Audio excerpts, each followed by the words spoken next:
Hello and welcome to another edition of Critical Q&A, the show where I answer your questions based on what you've sent to me in the comments section of my Q&A videos or have emailed to me at askchrisshelton@gmail.com. This is show number 75, and I can tell you for sure that when I first started doing this, I did not think that I would still be doing this, or I wondered, 75 episodes, that's a lot of questions.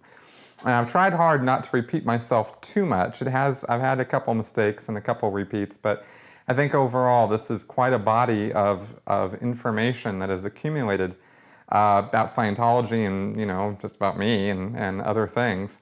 But good times. I'm really enjoying this show, this video series on my channel. And I think you guys are too, so thanks for coming along for the ride.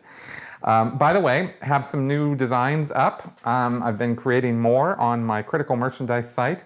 So that is shirts, that's hats, that's mugs, that's all kinds of goofy stuff with different designs that I've created. So check it out. Link is below in the notes section, Critical merchandise. So, oh, and also, by the way, I'm just going to get this out of the way real fast. I know this is shameless self-promotion, but I've realized I've had a lot of new subscribers in the last year, and maybe you do and maybe you don't know that I wrote a book about Scientology. It's called Scientology A to Xenu, an insider's guide to what Scientology is really all about. And I'm not going to plug it too much more here other than to say that it's not just a memoir, it is a critical analysis of Scientology. So there's also a link to that, also in the notes below. So if you're interested in that, check it out on Amazon. It's available as an ebook, audiobook, and hard copy. And I still stand by it. It's a good piece of work, I think. So check it out if you haven't done so. So now let's get on with your questions. Monty Ollie, I was wondering if you could synopsize in plain English what exactly happened with the Marty Rathbun case in Texas. The legalese is very hard to understand, and I'm not sure why they dropped the case. And the Mott's 55. What do you think of Steve Mango's recent criticism of Marty Rathbun? Also, why do you think Monique stopped her lawsuit against the Church of Scientology? One post claims Marty is now defending David Miscavige. Things seem so bizarre. What are your insights? Okay, well, there's a lot to know and talk about in regards to this, so I'm going to synopsize this. Okay, I don't want to spend forever on it. Marty Rathbun and his wife Monique, Marty Rathbun is an ex-Scientologist from the highest levels of Scientology. He was literally second in command under David Miscavige for a lengthy period of time. And he engaged in, while being in Scientology at that high level, he did, some things that were pretty unsavory. We all did when we were in Scientology, so I'm not trying to single him out. But he was involved in very upper level stuff, and so to an extent I don't even know. So he came out, and it was a real big deal when he came out of Scientology in the mid-2000s, and he started doing independent Scientology auditing of others from his house in Texas. He met Monique Rathbun, who was never a Scientologist. He met Monique, rather, and they got married, and she became Monique Rathbun. The Church of Scientology started stalking and harassing them because Marty was doing independent Scientology auditing, and David Miscavige didn't like that. And so they sent people out to his place. They called themselves Squirrel Busters. They had shirts. They were literally for months on end harassing and stalking the Rathbuns, and it was pretty ugly. And in fact, seeing video of that, because it was posted online, was one of the things that I saw when I was still in that shocked me. I could not believe what I was seeing. There was nowhere in any Scientology issues that I had ever seen in all the years that I'd been in that made it okay to do what these Squirrel Busters were doing. It was unbelievable to me. And I knew in seeing it that it had to be a church-sanctioned operation. There was no way some random Scientologists were just going to get together and go stalk and harass Marty Rathbun. No way, right? So that really shocked me, and that was a real eye-opener for me when I was still in.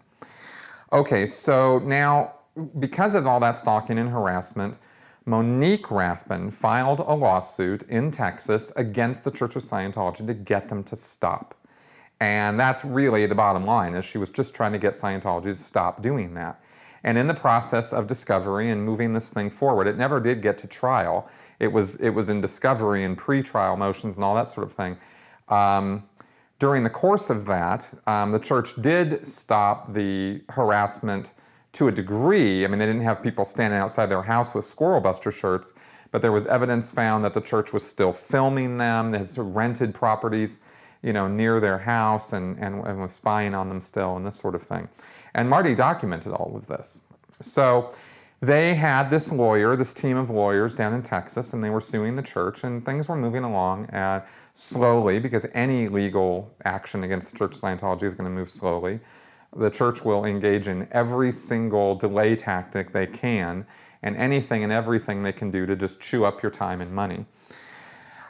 So this was moving along, but the motions and the actions and the things that occurred while the trial was moving on were all mainly in Monique's favor. And it looked like there had been some appeals to, by the judge, various things had gone back and forth. But every time there was, an appeal, or every time there was a question, it looked like it was going in Monique's favor, and it looks like they had a very strong case. They even tried to get David Miscavige into the courtroom to depose him. And they didn't get the judge's agreement to order David Miscavige to appear in person, but they did get the judge to order that he had to submit a deposition in writing, and they were going to ask him questions, and he was going to submit his answers that way. Which that never happened because the case got inexplicably dropped. The lawyers were fired, and Monique, just dropped the case. And this left a lot of people scratching their heads. Nobody could really understand why. And there hasn't been a clear-cut statement from Marty on his blog or otherwise explaining why that was done. And I believe there's been one or two insinuations that he can't necessarily give all the information as to why. I do not understand that particularly. I'm not saying that he doesn't know what he's talking about. I'm saying I don't know what he's talking about. I can't understand why some statement couldn't be made that clearly, in plain English, explains why they decided to drop the case. But for whatever reason, they did. Certainly within their rights to do so. They're not under any obligation to explain themselves either. But it did leave great big question marks. And then Marty Rathbun has been posting blog articles basically criticizing or critical of the anti-Scientology community, as he calls it, ASC. He even has an abbreviation for it, the anti-Scientology community. Basically accusing people who are speaking out against the church and critics of the church as being cult members themselves. Under, Tony Ortega, who's a journalist. He's accused, people who follow Tony Ortega as being part of a cyber cult. And he's sort of taken the anti-Scientology community that he was very much involved in and very much a part of, and is now calling them out and saying that they're bad people, or at least cult-like people, and making value judgments about them that of course, most people in the ex-Scientology community, whether they're ex-Scientologists themselves or people who follow or watch it because they're fascinated or interested in it, he started, bad-mouthing them. And this has been even more inexplicable for a lot of people. I don't know why he's doing that. I got no idea. I watched Steve Mango's criticism of Marty. I watched the video that Steve Mango made. Marty, in addition to coming down on church critics like Tony Ortega, has also come down very hard in a recent blog article against Louis Theroux. Louis Theroux is a British documentarian. He has produced a movie called My Scientology Movie. Marty Rathbun plays a very significant role in that movie. Somewhere along the line, it appears, both from Stephen's description and Marty's descriptions, that there was some kind of falling out or disagreement, or Marty saw that this production was not doing what he thought it was going to do. He got very upset by this. There were on-set arguments and yelling and screaming and this sort of thing, according to Stephen Mango. And so there was this big disagreement, and Marty has now been poo-pooing the movie itself and Louis Theroux and accusing them of various things, which you can see on Marty's blog if you want to. and basically sort of decrying the movie and any sort of distancing himself from it. And Stephen Mango is saying, look, Marty was fully on board. He was there. Everything that happened because that's how he wanted it to happen. And so and then but Stephen also described and detailed that there were on-set arguments, and Marty seemed to have this falling out with Louis Theroux. So that's all I know about that. I wasn't there. I wasn't involved in the production in any way, and I'm not privy to any backlines or hidden or secret communications about Marty. So I have to say that I simply don't know. And I have avoided getting involved in it or talking about it because of the fact that I don't know.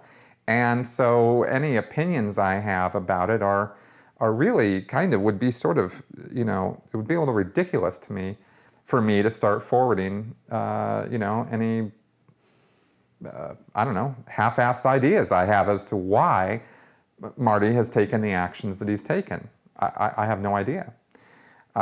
So I'm not going to, theorize on them here. I'm just going to fall back to the three most important words I know in critical thinking, which is I don't know. So I will say, and I've said before, and this is not a new philosophy for me, it's something I've had from day one, is I've observed over the last couple of years since I got out of Scientology that there's some people who come out of Scientology who have a kind of, or there's upsets and things that occur between ex-Scientologists in the same way that there are upsets and disagreements and problems that occur in any human group, any group of people, right? There are going to be, we don't all just get along. We don't all see things the same way. We don't all, have the eye-to-eye thing on Scientology. Some of us come out of Scientology thinking that it was really good stuff, helped us a lot. Hubbard was the bad guy, or maybe it was all Miscavige's fault. And you get, various shades of ideas, opinions, and attitudes about Scientology. And so we don't all share that same view. I don't know that there's any one view that all ex-Scientologists have, except that they don't want to be involved with the Church of Scientology formally for whatever reason. All of those reasons are multivaried, right? So therefore, when looking at how do you talk about the church, what do you think about the church, what do you think about recovering from the Church of Scientology and your experience there, different ideas, different attitudes about it, and sometimes these different ideas result in real conflicts. People get really passionate about this, and there have been some pretty hardcore fights that have gone on through message boards, through Facebook, through blogs, and telephone conversations and whatnot. And some of these things are a bit more spectacular than others. I try not to involve myself in that. My idea is that the Church of Scientology is a big enough foe or opponent all by itself for us to direct our attention on and to expose the lies and corruption and nonsense that goes on in Scientology so that we can educate people to avoid it like the plague. That's pretty much the only reason I'm talking about it. And, I love to, try to get people out of it who are in it. And if my work has done that, and it has, then I consider it successful. And I try to warn people off of it. And my work has successfully done that too. So that's why I'm doing this. And I'm not doing it to fight other people. I don't want to get engaged in conflict with other critics because I'm not here to be involved in conflicts with other critics. To me, everybody's got their own views and their own ideas. They have a right to their own views and ideas. And I might, like I do with pretty much how I feel about anything when it comes to ideas, I have a right to look at somebody else's ideas and criticize or critique or analyze or ridicule those ideas. That's not necessarily the same thing as ridiculing or criticizing the individual, right? There's an idea and there's the individual, and they are two different things. And I try to put that gap there and look at the idea, not the person. So that's been my mode of operation on this, and that's why you haven't seen me talking about this conflict or other conflicts between critics, because it's not my thing. Not at all what I want to do or what I'm about. And that is pretty much everything I have to say about that, so there you go. Stephen Willis. I understand Hubbard wrote that about 2% of the population were essentially degraded beings. However, did he define all of these people as SPs, or is this term reserved just for enemies, perceived or otherwise, of Scientology? Or am I wrong altogether, and is the title SP reserved just for somebody such as yourself, who at some point has been specifically scheduled by the church? Okay, well, let me tell you what I know about these two terms, degraded beings, or DBs, and suppressive persons, or SPs. Two different things. Hubbard has written a couple issues. I think one was called Alter Is and Degraded Beings. Alter Is a Scientology term. We won't get into that right now.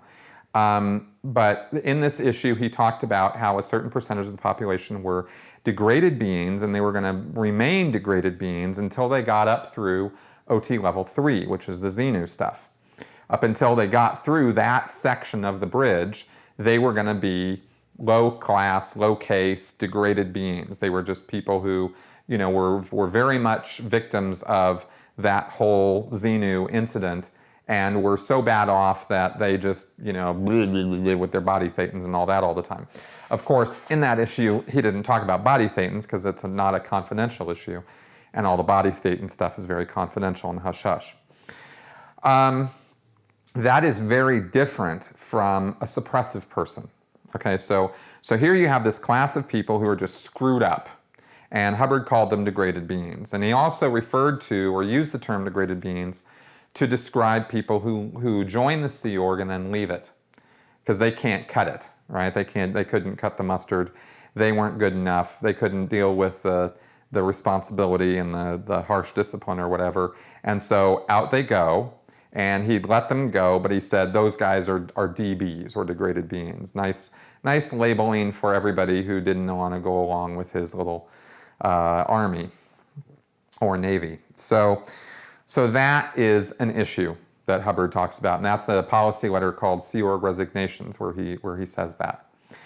So then that's a whole different concept from a suppressive person. A suppressive person is the antisocial personality. It's the merchant of chaos. It's the person who is kind of like loopy and is operating on the principle that that he has to get everybody before they get him. Right? Hubbard said he operated in fear, that they're actually afraid of everybody else, and that they are stuck in some incident from long, long ago in the past. This was Hubbard's technical explanation for a suppressive person, is that the person was going along in life and he got stuck in some incident, some horrible things, like a battle, let's say, where he's, charging over the hill and there's all these muskets and he gets shot and stabbed and killed horribly and all that. But there's this stuck picture, there's this stuck aspect to it where the person as a spiritual being is now stuck seeing the world through this filter of this incident that occurred to them, and everybody that they see is filtered through this picture where they're enemies to this person, right?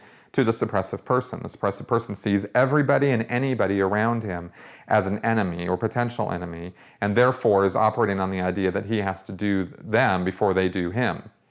And so this is where evil is born, and this sort of thing, right? Where you have these people who, because they're suppressive people, Hubbard lists out these characteristics to them, like they can't get things done very easily. They're always selecting he calls it the wrong target. If the tire, the example he gives is if the tire is flat on his car, he'll kick the cat in anger and frustration. And that's, he should be handling the car, but he's kicking the cat, right? He's just selecting the wrong target all the time. And they speak in generalities, right? Everybody says, everybody knows this. Well, you know what they say about you, and this is how they talk. And they do not respond to help, or mental help, or therapy, or treatment. They don't respond to it. And Hubbard said that there was only a couple of very precise auditing actions he had developed which would actually handle this stuck picture, stuck incident, and get them unsuppressived. But Hubbard then said later on, yeah, I've discovered how to do that, but you know what? These are such bad people. I mean, we're talking about the psychopaths of society, that why would we go out of our way to try to help them? Screw them, right, basically. So that's how he refers to and talks about SPs. And of course, the church has used the suppressive person policy to ostracize and get rid of, sequester and kick out political dissidents. Like they've used it politically to get rid of people who are critical of the church or its leaders. That Hubbard started that, Miscavige has continued it, amped it up even. And so anybody who now, a suppressive person, is pretty much anybody who speaks out against the church or tries to stop Scientology in some way. That's how Scientologists see it, by the way, is they don't look at people who speak out against the church and go, oh, you got a good point there. Or, gee, wow, I hadn't really thought about, wow, yeah. I mean, David Miscavige really does wear all those expensive clothes. He's a Sea Org member. That doesn't really make a lot of sense. So they don't look at it that way. They look at it as you're criticizing the church or you're criticizing the church's leaders, and therefore your goal in doing that is to try to stop Scientology, and therefore you're suppressive. You're a suppressive person, right? It could never be that you're doing this, you're criticizing the church or trying to correct its errors or something. It could never be that you're trying to do this because you're legitimately trying to make the place better. It's always about how you're trying to stop Scientology, and that's how they interpret it. And so that's why you get declared a suppressive person and kicked out, which is what happened to me. So that's the difference between those terms. Manny from Tampa. Hi, Chris. Was sitting one day at the Spaghetti Warehouse for lunch in Tampa, looked out the window and noticed the Scientology org. I had no idea it was there. I was there for about an hour having lunch and noticed a security guard come out like every 15 minutes looking around, checking garbage cans, etc. What exactly are the guards looking for? What are the duties? Are the guards Scientologists? Okay, at the Tampa org, which is a local Class 5 org, so it's not a Sea Org installation, although it's very close to Clearwater, so Sea Org members, I'm sure, go over there all the time. But what you're looking at a Class 5 level when you're looking at a security guard is you're looking at somebody who is just protecting the grounds, okay? And I understand that security has been hired in some instances with churches. If they feel that there is some temporary local threat, they'll bring in some security. I've seen that literally only a couple times in all the years that I was in. It's not a common practice by any stretch. But I'm suspecting, although I don't have enough information from your question to be able to tell for sure, but I'm suspecting that was the case. And maybe there was some threat or thought of a threat against the Tampa church, and so they had these security guards. Now, if it was a staff member, like a church staff member, not Sea Org, then you have somebody who works in a part of the church called HCO, the Hubbard Communications Office, and that's the division of the org that works on hiring and firing and personnel, and also works on ethics and justice, right, and any kind of ethics and justice actions. And if Scientologists get in trouble or something like that in that area, that's where they would go, is to the HCO there. And perhaps you were seeing a person in the ethics section, because that's where security guards would be, if there were, such.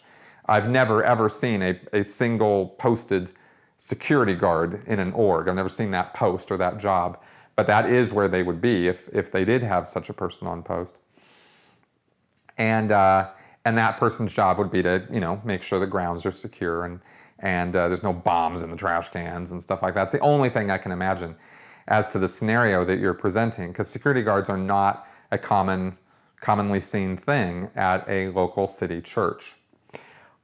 On a Sea Org base, you definitely have a security contingent. And you have Sea Org members whose jobs are to be security guards. That's their job. And like in Los Angeles, you'll see videos of these guys. They dress in uniforms, they have stars, they sometimes carry weapons, ride around on bikes, patrolling the area. And those are legitimate, true blue Scientology Sea Organization security guards. Their job is to keep an eye on the grounds and secure the base and secure the perimeter, but they also have an additional duty of going around and patrolling and looking into and checking up on the staff, the Sea Org staff on the base. And they'll go around with clipboards and inspection sheets, and they'll do interviews with people on their job if they're not doing good, and they will check things out and make sure that that person's, you know, on schedule, going to study, all this kind of stuff, which is a total joke in the Sea Org because everybody's off schedule because they're working insane hours. And study is optional as far as like sometimes it's enforced and sometimes it's not. And if you got 3 hours sleep the night before, you're not in shape to go study. So, you know, these questionnaires, you know, anybody can be gotten into trouble with these things because, you know, the Sea Org's whole schedule and lifestyle prevents, you know, the standard nice routine schedule that's supposed to be the case with the Sea Org, right? The Sea Org are supposed to be on these very regimented schedules, but those schedules are always, you know, the first thing they go in the trash can when, you know, the latest emergency comes down the line. So anyway, that's what the security guards go around and do, is they protect the perimeter, and they also inspect and report on the staff and keep an eye on the staff. And there's a lot of cameras, for example, that are kept in a control room in security. There's a whole wall of monitors, and these cameras are from cameras all over the base, including inside the base, like in the berthing areas, not in rooms, but in the hallways of the berthing areas, and in the hallways and by the dining room and the canteen and this sort of thing. So they can keep an eye internally and make sure no staff are sneaking off to their rooms in the middle of the day and this kind of thing, right? This is also a job they have. So that's the security role in Scientology. J.E. Steiner: I don't understand what everyone on staff and in the Sea Org is so busy with. I hear stories of people working 16-hour days, 7 days a week, and I believe them, but what is there to do in Scientology? It seems that with very few people coming into the religion/business, that the only work to be done is regging current members and maintaining the orgs and other real estate owned by the church. Well, I think I've answered a question like this, you know, maybe months and months ago, so I'll just pick this up again. There's a lot of different things that are to be done in a Church of Scientology. It's broken up by divisions. So you have hiring and firing, you have reception, you have the ethics and justice, right? You have the guys running around that I just described. You have the whole regging area, which includes a bookstore, selling books, selling lectures, that sort of thing, as well as selling services. And that's the mainline money inflow to the church, so of course there's going to be people there. You have a whole treasury division in every church, and that's the guy who's keeping the accountant straight, right? Paying the bills, getting the money in, paying the staff when they have whatever little, you know, modicum of money, little bit of money to hand out. They're the guys who do that, right? And they keep all the accounts straight and all that sort of thing because they have bank accounts and, you know, that sort of thing. It's not just like they have one checking account, they have multiple accounts. And then there's audits, keeping up on the audits, you know, for the IRS, you know, that sort of thing. So that's treasury. Then you have the technical division, the production division, which is where all the classes are delivered and the auditing and counseling is delivered, and people are called who have paid for services but haven't come in and started them or done them.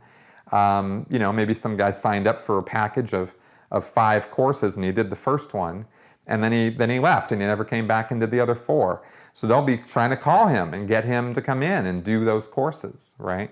It's called, you know, handling that backlog of undelivered services. So that's the Division 4 area. Then you have Division 5, which is qualifications, which is where when people finish actions, they certify that they're done and attest to having completed them and having gotten something out of it. Division 5 is also the part of the organization that trains the staff, and if the staff are getting any training or getting any auditing, that's where it's supposed to be happening, although most often it occurs in Division 4. And Qual is also supposed to be the corrective division, the area which goes around and inspects how staff are doing, not to get them in trouble, but to correct them if they're doing their job wrong or they don't know what they're doing, right? So that's what Qual is supposed to do. Then you have 3 more divisions under the umbrella of Division 6, or the public divisions. And you have public contact, you have public servicing, and you have field control. And public contact is, you know, going out and doing the stress tests and the personality tests and trying to get people to come in. And so there's a whole division that does nothing but that work, if there's anybody posted there. Then you have public services, which is the introductory services and beginning services. Not the hardcore stuff that's done in Division 4, but the new stuff. If you go into a church and you sign up for a communications course, that's where you're going to do it, is in Division 6B, in public servicing. And when you do enough services in 6B that you graduate up to being a real Scientologist, then you go into Division 4. And then you have field control, which is the division that's responsible for establishing social betterment activities like Way to Happiness and Narcanon and Criminon and all that kind of stuff. And also that's the part of the organization that deals with the field, the existing number of Scientologists in an area, and tries to get them to bring more people in and disseminate Scientology, tell their friends and family about it, that sort of thing. So there's this whole gamut. Oh, and then there's the executive division, of course, which is the execs, the people who run the organization. So this is the big picture of a Scientology organization, and all of these things need to be done if the organization is going to be at all successful and keep its doors open. So there's a lot of work to be done in all those different areas. There's a lot of letter writing that gets done too. There's a lot of calls that get made to get people to come in because, these churches are pretty empty and they're desperately trying to get people in. So the majority of their time is spent calling people in and trying to get them to come in and do their services that they paid for, and get them, of course, when they come in, to pay for more services. So that's kind of the overview of it, and you can get really involved in a lot of busy work in any one of these areas, organizing it up and handling all the files and making calls, and then of course when people come in, they do need to be serviced. Somebody has to see that the person gets through his classes, or somebody has to counsel that person, right? And there's a whole process to all that. So that's the regular, usual work that gets done in a church. Kiva Go. Hey Chris, do you remember the record-breaking extreme examples while you were in of the most number of people calling someone to confirm they're attending an event? Ross and Carrie's podcast revealed they experienced multiple calls per day. Also, any examples of extremes on the other end, like most number of years someone wasn't active that you recovered? We're seeing letters from a Church of Scientology registrar being posted online that were sent to people 23 and 48 years after they bought a book. Okay, as far as event calling goes, I've seen some pretty crazy examples. I remember one day there was a guy who was hanging up on people because he had been called by 7 different people within like an hour or two on the same day. Hey, you coming to the event? Yeah, I'm coming, and then like 10 minutes later, hey, you coming to the event? And it was like, yeah, you guys just called me, And there were a lot of efforts being made because the staff hated doing this to people. There was a lot of pressure on the staff to get them to do this work.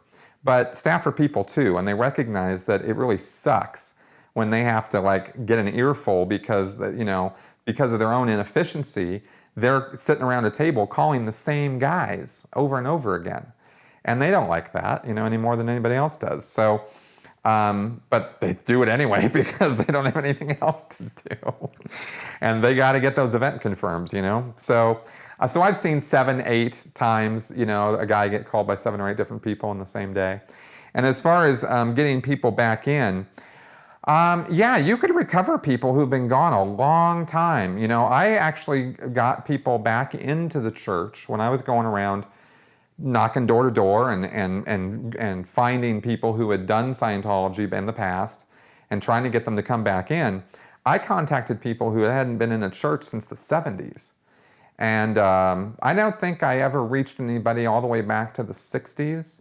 Although there are names and there were people that we were trying to get who had been last done Scientology back then. And Hubbard's policies say, look, if they did it then, they'll do it again. You just have to get them recovered. You got to get them back in. So that is how, that's kind of some of what I saw when I was doing that kind of work.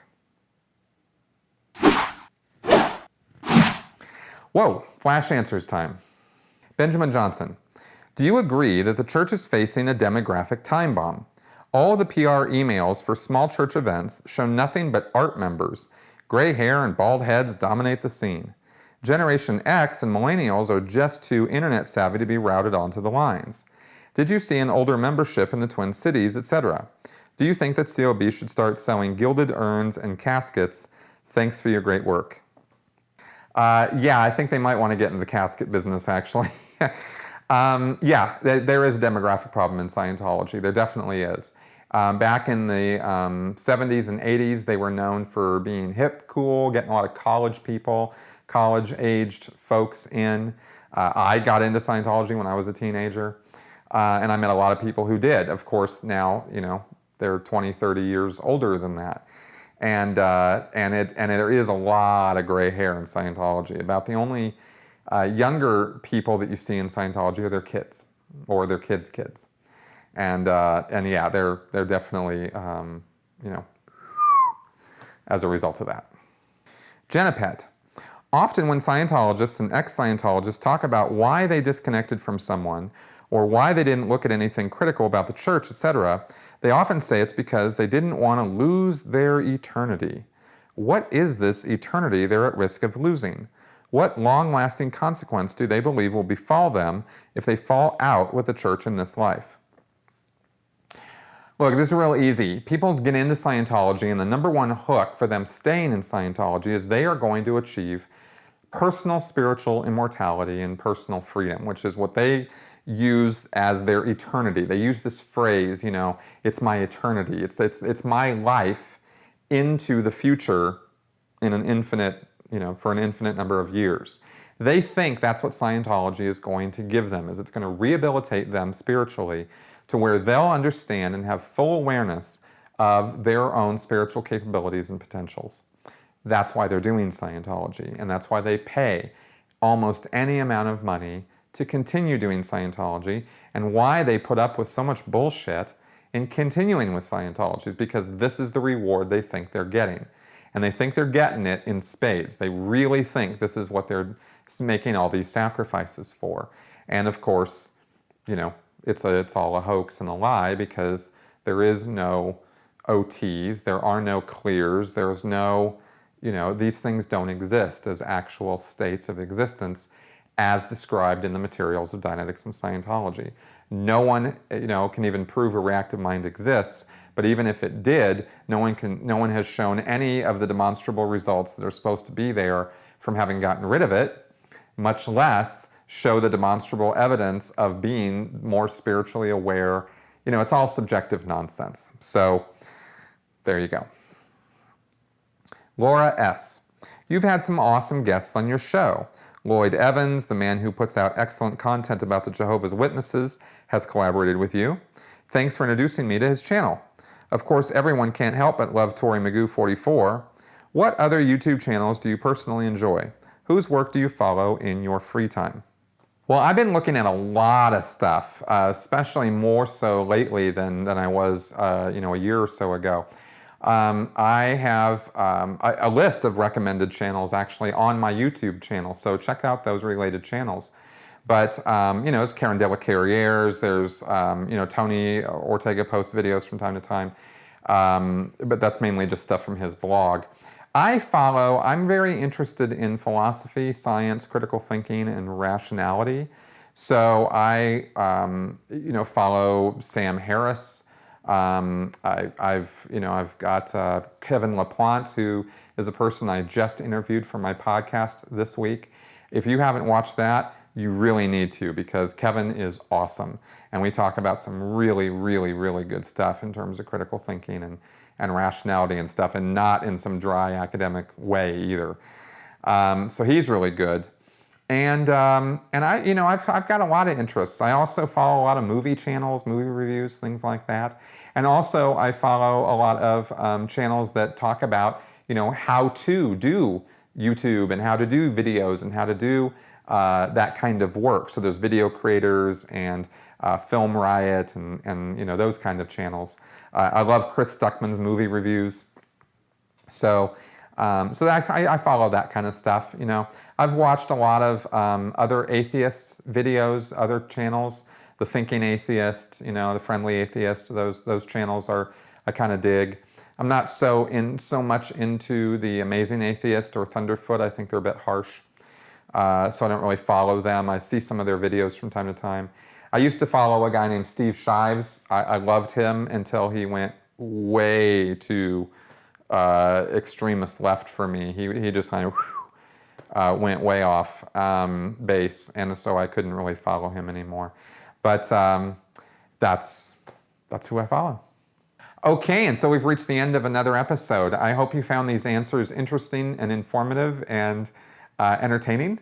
And again, check out the Critical Merchandise, check out my book, definitely check out my podcast. I know that I put up a lot of work. I know I'm very prolific, and it's hard to keep up, I'm told, with with all my content all the time. And so I don't necessarily expect that everybody's going to see everything. But I'm really putting a lot of work into my podcast these days, and I really hope that you guys will check that out, because it's there for you guys, and especially even on topics you might not necessarily think that you're so interested in. Those are the ones that I want you to watch the most, because I think there are things of interest in them. So anyway, you'll be seeing a lot more stuff coming out on the podcast line, and as well, of course, as some Scientology-centric content as well. So anyway, thanks a lot for watching. Thanks for hanging on here, and I will see you guys next week.